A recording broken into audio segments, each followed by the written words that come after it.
Hey folks, welcome to a video called Odds and Ends. Basically, you're going to be hanging out with me with a bunch of instruments, and I'm going to be showing you some tips and tricks and things that can go wrong with the instrument when you're home practicing, and different things like that.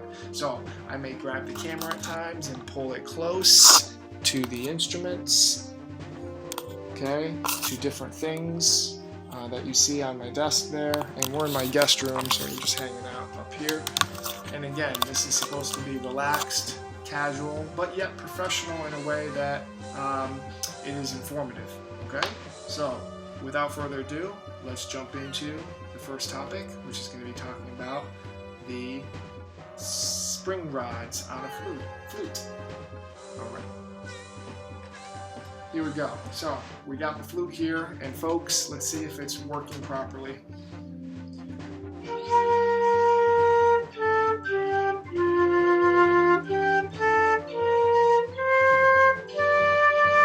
So it is working properly. Sound is coming out. We have no issues with this flute. Now, if I take one of these little rods, as you can see, I'm going to come in here. What can happen with the flute is, if you can see this, not the thick metal rod, the little thin one here, if you can see that, that allows the keys to spring back and forth properly. So once one of these pops out, which I'm going to do, I'm just going to pop out the top one here. Okay, so all I did was pop out the top one. And that might be hard to see, but this is popped out for whatever reason. Putting it in the case incorrectly, just wear and tear over time, how you're playing. And so let's see if it makes a sound.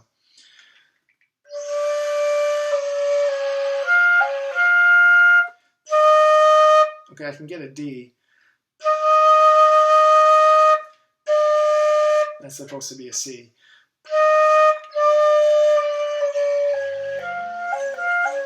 So all because of one single rod right there at the top of the flute. Once that popped out, it affected basically the whole 50% front part of the flute, not able to be played.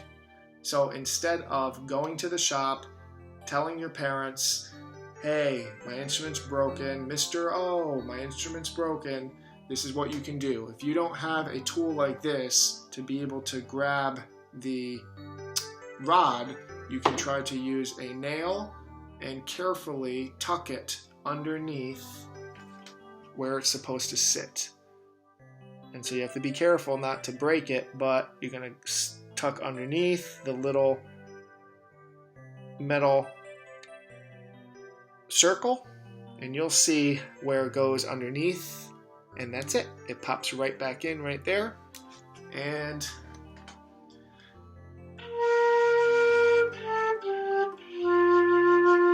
you're good to go. Okay, so that's something with the flute to pay attention to, because it's very common that that can happen.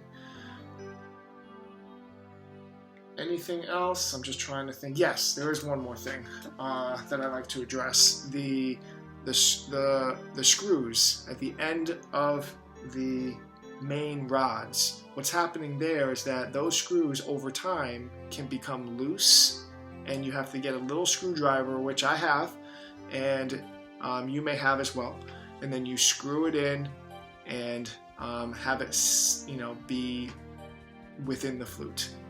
What's going to happen is that if that screw pops out, then this whole rod will come off and start to be loose, and then basically the flute is unplayable.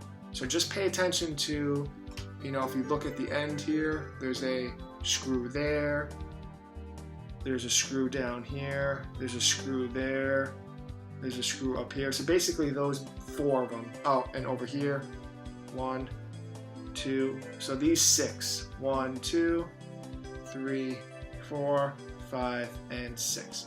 Okay? So, flute, maintenance, right on. Now, what's next is going to be reeds. This is going to be a little lengthy because it is really that important and also can potentially be frustrating. This is the challenge of being a woodwind player. Now, we're not an oboe or bassoon player, so we don't have to worry about double reeds at this point. We're talking about single reeds. So this is for our B-flat clarinet and alto saxophone and potentially tenor saxophone or bari saxophone and bass clarinet as well for bass clarinet players. So I'm going to use B-flat clarinet reeds. And as you can see, I have a box of new reeds here, right? Van Doren is the recommended brand. Typically, the dark blue box is what you want to have. This is a silver box called a V12 cut. So it's a little bit thicker at the bottom. It's just a personal preference of mine, and that's what I get for my mouthpiece. Now, you can see here the size is, sorry, the light is shining on 3.5, right? The bigger the size does not mean that you're the better the player you are, right? So typically when you start out on clarinet, you're going to be playing on a 2.5 and then probably bumping up to a size 3. The purpose of that is because you're developing your breath support, and also a lot of the stock beginner mouthpieces matches and pairs up nicely with that size reed. So what I mean by that is I'm going to take a reed that's in my reed case, and I'll go back. This is a personal gift that was given to me by my wife, and so you can see I have a bunch of reeds set up, and I'm going to take just one here. So I got a reed. I'm going to go to the mouthpiece and put the barrel on because it's easier to handle. Alright, so what I mean by that is the reed, when it's on the facing of the mouthpiece, when it's laying on the facing, whether it's a saxophone or clarinet or whatever, the opening at the end there, right, varies depending on the mouthpiece that you have. Some of them are more open, some of them are more closed. I used to play on a size 4, okay? That means that the reed is harder and my mouthpiece had a smaller opening. So I was able to have a very good tone, very focused tone. However, my dynamic range and my ability to be flexible on the instrument was limited because it was a harder reed. This is a more opened mouthpiece that I have now, that I play on currently, and this reed is a little bit softer, being a 3.5. The highest reed that is made is 5, I believe it goes up to 5.5 now, actually, and you don't need to be playing on a 5 or 5.5 at this point, or probably in the future, unless you want to take a piece of bark off a tree and then just slap it on the mouthpiece. Alright, so you should be fine with 2.5 and then bump up to 3, and then once you change your mouthpiece, then you might stick around 3, 3.5, and then potentially 4 way down the road. Depends again on the pair. Okay? It's like 2 people meeting, needs to see if it works out. Yes. Alright, so that's talking about reed size and why it matches to the mouthpieces. Now, when you are done playing, because you obviously need to wet your reed before you play, alright, both sides, alright? Good thing to do is when you put your clarinet together or your saxophone together, just keep your reed in your mouth, alright? And then when you're good, don't bite your reed, right? And when you're good, you put your reed back on, and we know how to put our reed on, right? I like to put my reed on like this, looking down, so I can see the shadows from the light, depending on where the light comes from. Typically, light comes from the ceiling, and it's shining down. So instead of going like this, I like to go down and look at the light and see if there's shadows and if the reed is lined up. All right, right on. So the reed's on, that's good. And now what we need to do is, okay, we're done playing, right? Class is over. So now what do? We take the reed, right? and there's moisture in the reed right now. There's water in the reed. So what we need to do is we have to get that water out. Right now, how do we do that? We take a flat surface. I use my, I just use this. This is my thumb rest case. I know it's trusted, it's mine, it's good, it's what I normally use. And you have to use something flat, typically hard, so don't get like a soft book or something. Put the reed down, take your thumb, hold the bottom of the reed like this, take your other thumb, and I'm going to switch thumbs. Take your other thumb, and then you're going to squeeze out the water. Squeeze out, and then now shimmy on over just a little bit. Squeeze out. Now if you see some like white little particles that come off and you see it start to come, shave off a little bit, that's okay. That's all right. You're breaking in the reed, and there's a process to break in the reed, but this is the process to get the water out. You want to get your saliva out. Because if you can see, and it might be a little bit hard, I'm going to see. In the middle here, this is the tip, and then the center here is the heart of the reed. In the heart of the reed, if you look up at the reed like this, if you look up at your reed and you see a dark part of the reed, that's the heart, and then it becomes the light part of the reed, which is the tip. Now, the size, the shape of that, the shape of it is going to change depending on the reed strength. It's a whole box. This is a new box of reeds. Brand new. There's a little information. All these are wrapped like little candy, all right? So I'll show you what a brand new reed would be and how you set that up, but I'm asking you to look at the reed with light behind it, and what you're going to see is a dark spot that looks like the lowercase n, right? So if I trace on the reed, it's going to be like a lowercase n. That means it's a pretty good balanced reed, but you still have to break it in. All right, so lowercase n is what we're looking for. Now, if it's like more of a just straight line and one of the sides is heavy, then don't worry about that. Okay, so I hope that makes sense with checking the reed through the light. And the more dark you see, that means the heavier the reed it is. The more light it is, that means the lighter the reed it is, right? Easier to vibrate if it's weak and light. Typically when you open up a new reed though, it's going to be more on the heavier side because it needs to be broken in. So get the water out, and then you're good to put the reed back in your case. Now I'm going to put this in my professional wonderful gift that my wife gave me, and then I close that back up, and that's good. All right, now most of you, if not all of you, don't have a case like this. You might have a case that has like, you can be able to put 4 reeds in it. That's cool, that's fine. That's called a reed case, that's fine.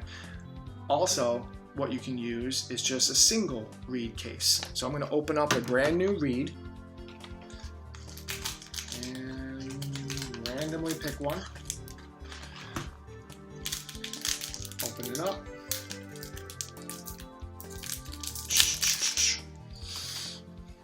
Okay, now you have to be careful because the opening's down here. You want to take the top out carefully, and then the rest of it, okay? When you put it back in later, you don't put it in with the delicate part first, and then the heavy side. You have to do the bottom part first, and then the top part, like that. Because you don't want to chip your reed, yes? And I bet you many of you probably have chipped your reed. So do not chip your reed. It's not going to vibrate properly. You can get away with still playing in class, but you don't want to have chipped reeds that look like you ate part of it for your lunch. Now, I'm going to wet this. It's going to be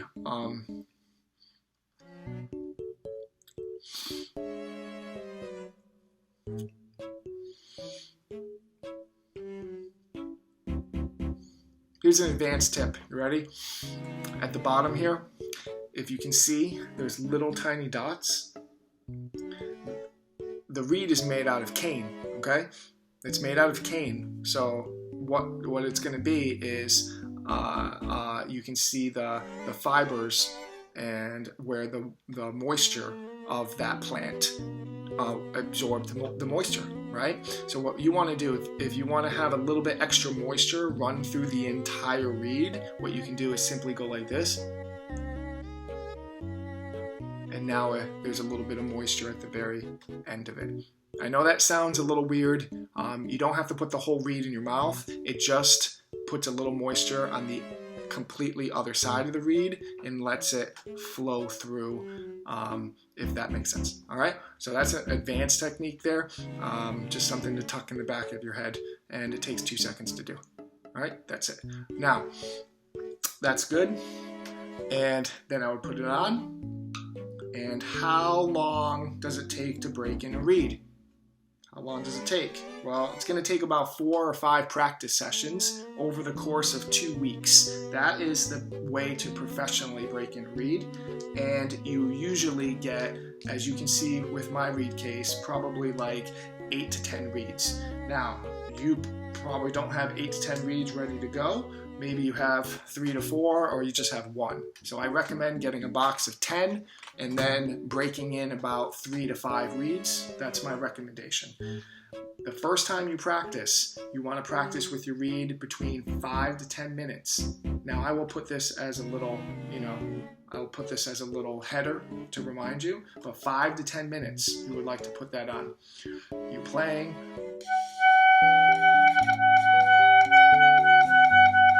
Okay, then you're done. So then I take it off. Do I put it in the case?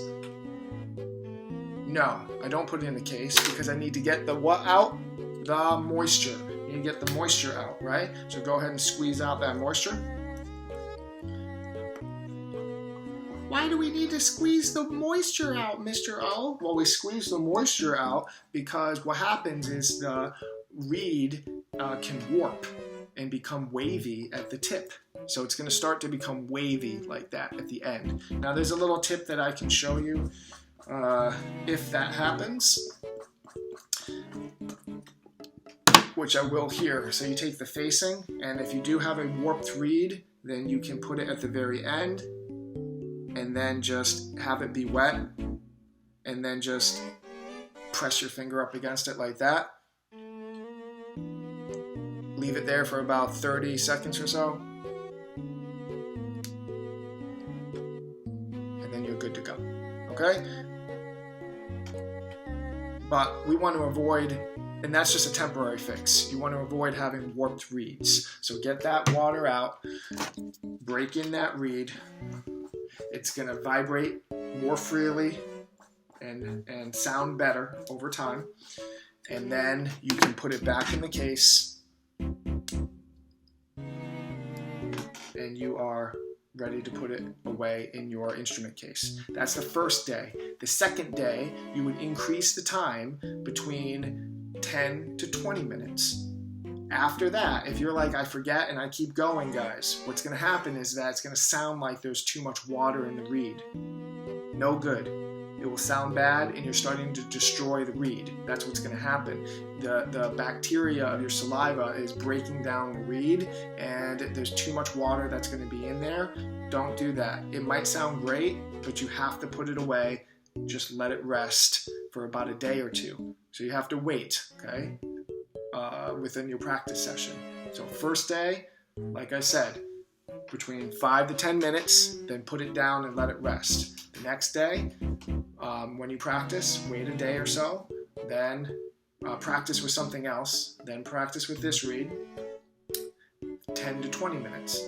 And then the next day, you can practice around half an hour for the 3rd practice session. And then by the 4th practice session, you can be practicing around 45 minutes. And then you should be okay by the 5th practice session. So again, it will take you about a week and a half or so. All right, so that is for breaking in reeds. One last thing. what you need to do is write down with a pencil, and I don't have a pencil next to me, but I can show you here. This one says, this is an older reed that I have.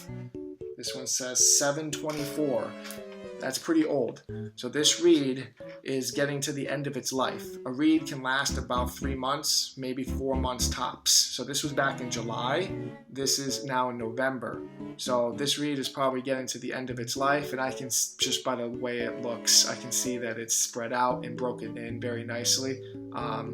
What can happen if it's too old, folks, is that the reed will start sounding like it's vibrating too easily. It will sound like it's vibrating, like vibrating. All right, I just made up that word. Right? I don't think that's a word. So it sounds like it's just vibrating too easily, and the tone is going to be too spread, and it's no good. Right? So that's, it's time to just throw that away and get rid of it. So write the date down, the month and the day for the birthday of the reed on the bottom with pencil. You do that so you can keep track of what reeds are which, what are the reeds, and then you'll be able to break them in properly. All right, I know that was like 15 minutes or so with reeds. Thank you so much for that process with the reeds. Now I'm going to end over here with the cork grease. So now cork grease here. This is Burt's Bee lip balm. This was recommended by my own teacher back years and years ago that you could use on your clarinet, okay, or your saxophone. What you want to do is just get your instrument, okay, and on the cork here, you want to take the, like you're applying lipstick if you're a girl that's playing. If you're a girl that puts on lipstick, this would be like putting on lipstick on your lips. But I'm going to take it an extra step further. I like to actually massage the grease into the cork. And the reason why is because when you put the instrument together and you do not massage it, what can happen is a lot of the extra cork grease that's just kind of like hanging out there, that's not in the cork, it just kind of gets pushed up into the wood part of your instrument. Saxophone, if you put on your mouthpiece, it's just going to be all collected at the end of the mouthpiece. So basically you're pushing all the grease to just collect somewhere and then it sits. It's kind of nasty, right? So that's why I like massaging it in and then just having a towel or a paper towel or something close by so you can wipe your fingers and then you're good to go. So that is with cork grease, and that ends our demonstration with our reed instruments. Now, next up is going to be the trumpet with the valve. How do you oil a valve? Or how do you oil your valves? So let me put this away quick. Again, thanks for hanging out. This might be like a stream or something. We might go into like a live stream, or there's a lot of ideas that I'm thinking about. So, okay, let's just put this off to the side. You don't need to see me cleaning up because you already know how to do that. Okay? Cool. Now, with your oil, you can have different oils. As you see, this one doesn't have the case on the top, so that was lost. And then there was another one. I had another one. Where did it go? Okay, I think that's downstairs. So we're going to be using this one, all right? Typically, you have a little case that's on the top, which I do have another one downstairs. We're going to use that for oiling our valves. So let's take the trumpet. Okay, so over time, what can happen with the valves due to weather and due to wear and tear of playing the instrument, yes, is you're going to push down, and then when you take your finger off, it's just going to get stuck. It stays down like this. Or it comes up super slow, like do, do, do, do, do, right? So that's not going to be good. You can't play. You're not going to be able to play your instrument. It needs to be very, very fluid and easy to play to push down the valves. So you have to oil each valve one at a time. Do not take them all out, because what can happen is you can forget where they go and then you end up putting them in the wrong spot. You'll know immediately if you've done that, because you'll get this sound. Nothing. That's what will happen, right? So I'm going to take out the first valve. Okay, so carefully take it out. And now we can see the different parts, what's going on here. Let's talk about those different parts really quick, right? So I'll bring this in, put the trumpet back on the case. Stand rather, on a little stand. So what we got here is what we want to oil over something that can catch any oil if it drips is going to be the metal part here. So not the gold part, because there's a spring in here that you don't want to get saturated with oil. So only this metal part on the outside. Okay, so what you do is you simply just dab here, carefully, dab here, here, here, and here, just little dabs, and then you are done. That's it. Now, it's like this, has oil on it. You grab your trumpet, or your tuba or euphonium, if you have a valve system there, and not a rotary system where you're pushing a trigger, right? That's a whole different thing going on there. So put this in, okay? And now you tighten it up. And you have to turn it to wait till the click, like I've shown in another video.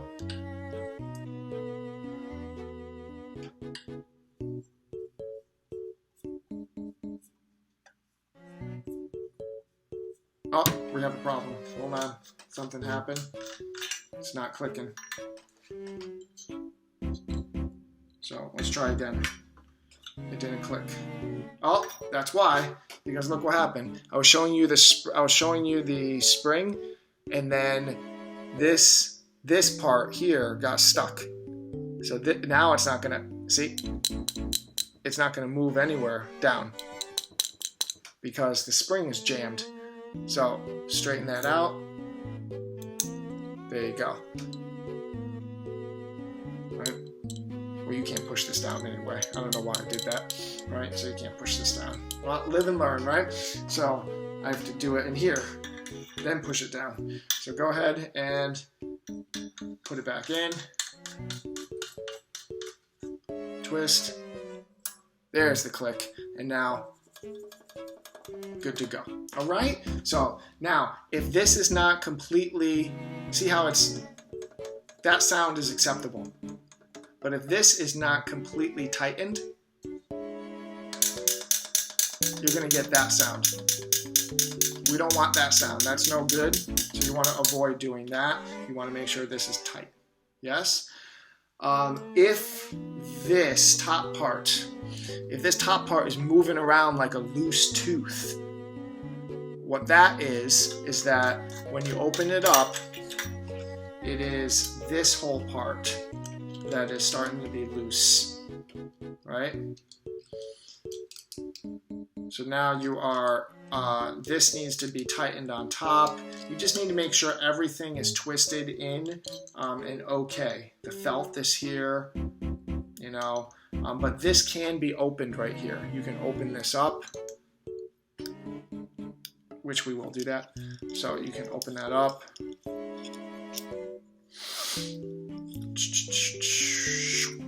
And here's the spring. So you got the spring here. Here's that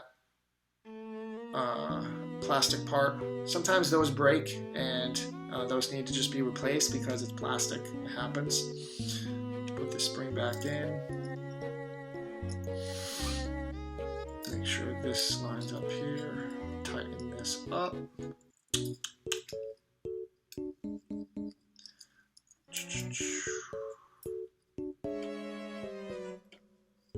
Oh, I can't get it lined up. Okay, got it lined up. to go. You want to try to avoid, you saw me touching this slightly, your hand has oils too. So you want to try to avoid, you know, getting your hands dirty and getting the valve dirty, because your hand has oil, but it also might have dirt. Yeah, so you don't want to touch it you don't avoid touching it the best you can. Now put this in and then do what we just did before. Now there's two things I want to show you, two wrong ways to oil the valve, which it's basically, they're the lazy ways. All right, so this is what can happen is you're done, you're playing, and it gets stuck. So what you do is you take the oil, you turn the trumpet upside down, and you see these little holes right here. Yeah, you just think that, well, let me just dump some oil in there and then I'm golden. Nope. What's going to happen is that's all going to saturate and get the spot that you want, but then also keep going and saturate the spring that I just showed you and things like that. You don't want to do that, right? So that's the tremendously big no-no, and do not oil from the bottom here. From the top, some trumpet players just, for some reason, they just don't take the whole thing out, and then they just start squeezing some oil down just on the side. You know, they just kind of just throw it in there. So just know what you're doing. You want to target that middle spot there, and then you are okay. Make sure this is tight at the bottom too, if needed. And that's how you properly oil your valves. Now, one more tip I want to show is how to use your spit keys, your spit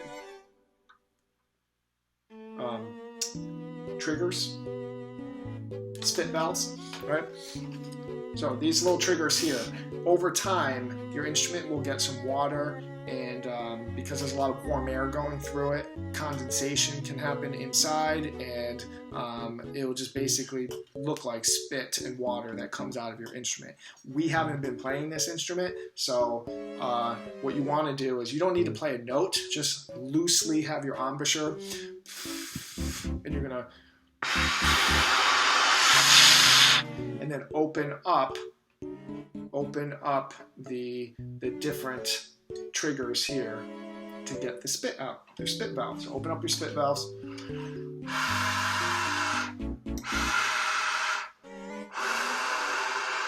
Now, the place to do this is not on the floor next to you, which can possibly be the French horn player or the trombone player or wherever your director has you sit. Yes? So do not just randomly put it, well, I do it next, I just do it like this. You know, I do it at my own seat, so I'm not bothering anybody until the next rehearsal.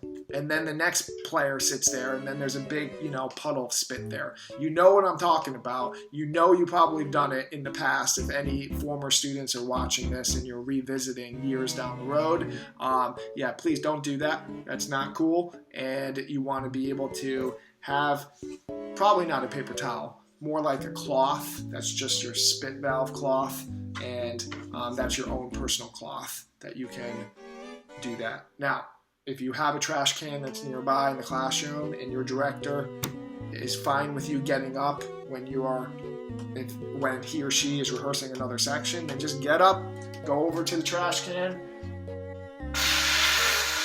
and then come back to your section, and then you're good to go for rehearsal. That is good for the trumpet and for the oiling valves. Last thing we're going to do today is the trombone. Now, oiling the slide is tremendously easy. What you want to do is just open up the slide, loosen up the slide lock, open up your slide, preferably have something to catch the oil if needed, and then go ahead and put a couple dabs on the top. Be gentle. You don't want to be, you know, denting the trombone slide. That's not going to be cool. And then the bottom one. Now, down here, you might have a little bit of stiffness like it might be stiff down here. So you might want to, you know, because right now when I pull it up like this, it's catching the oil here and then dragging it down throughout the slide. See? If you want to apply some oil on the very bottom, you can, but probably honestly not needed, because, you know, you could probably just put some here and then drag it throughout, but it won't hurt it if you do that. Okay? Now, if it's still stiff, and it's not as smooth as you would like, then it might just need to get some dirt, and it has some dirt buildup that has occurred, and then you have to check the trombone cleaning video, which explains how to properly clean the trombone, which is not what we're doing in this odds and ends video, right? So we're just oiling the slide, and we are good for that. Now the last part is this bottle. Tuning slide grease. So this is a different type of grease. As you can see, it's going to be thicker. It's a thicker type of solution. And we do not put this on the slide because this is not the tuning slide. This is what you play. This is your main slide, is what you play to be able to play the instrument. So we want to use this side here. And if you pull from the end, and see, this definitely needs it. So, there you go. As you can see, this pops out. We want to apply some grease right here at the end. And again, get your towel just in case anything pops down.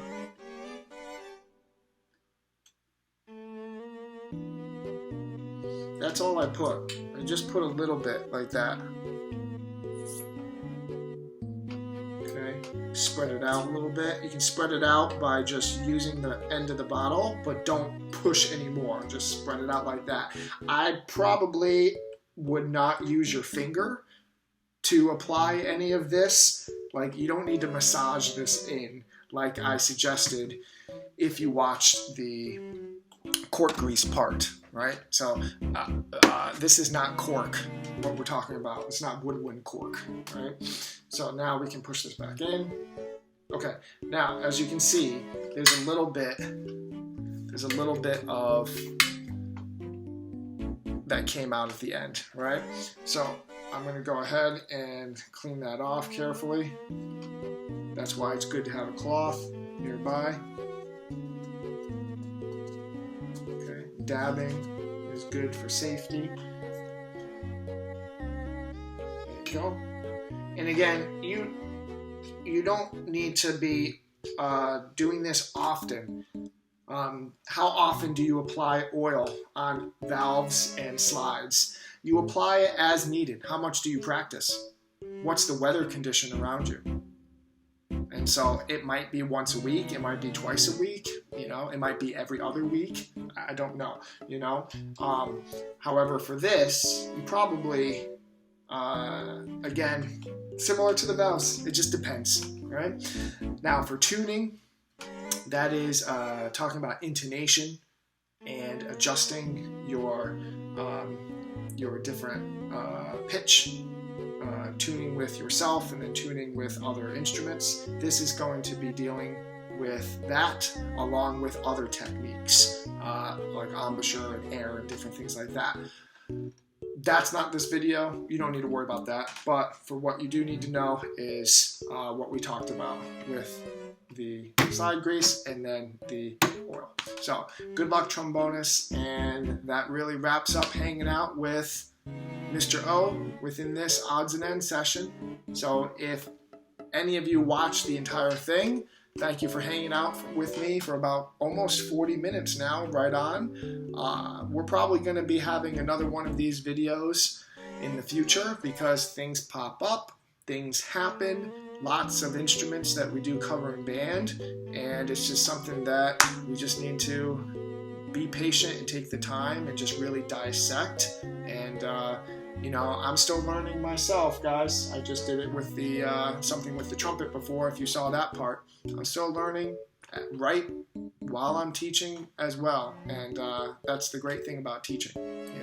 You get to continue to learn as well as educate young minds, and what better way to me than to do it through instrumental music. So with that said, have a great day or a great night, and until next time.